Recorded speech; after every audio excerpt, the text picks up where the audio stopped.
ঝলমলে রঙিন আলোয় সেজে উঠেছে রাস্তাঘাট, দোকানপাট। আলোকসজ্জার মুগ্ধতা অবলোকনে রাস্তায় ঘুরে বেড়াচ্ছেন হাজার হাজার মানুষ। 24 ডিসেম্বর সন্ধ্যায় খ্রিস্ট ধর্মের প্রধান ধর্মীয় উৎসব বড়দিন আনুষ্ঠানিকভাবে শুরু হবে। একই সাথে শুরু হচ্ছে খ্রিস্ট ধর্মের আরেকটি উৎসব, জুবিলি। একই দিন সন্ধ্যা 7:30টায় খ্রিস্টানদের ধর্মীয় গুরু পোপ সেন্ট পিটার্স বাসিলিকার 4টি পবিত্র দরজা খুলে দেওয়ার মধ্য দিয়ে বছরব্যাপী আয়োজিত এই জুবিলি আনুষ্ঠানিকভাবে ঘোষণা করবেন।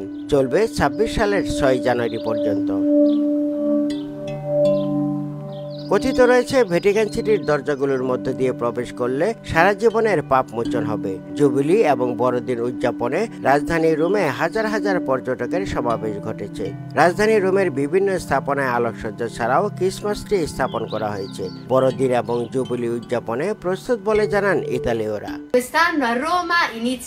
এবছর জুবিলি অনুষ্ঠিত হচ্ছে, সেই সাথে বড়দিনের উৎসবে আমরা অংশ নিচ্ছি। জুবিলি উপলক্ষে রোম নতুন সাজে সেজেছে এবং হাজার হাজার পর্যটক আসছে। আমরা 26 ডিসেম্বর যিশু খ্রিস্টের প্রতি শ্রদ্ধা জানাতে যাব এবং বন্ধু বান্ধব নিয়ে আনন্দ করব।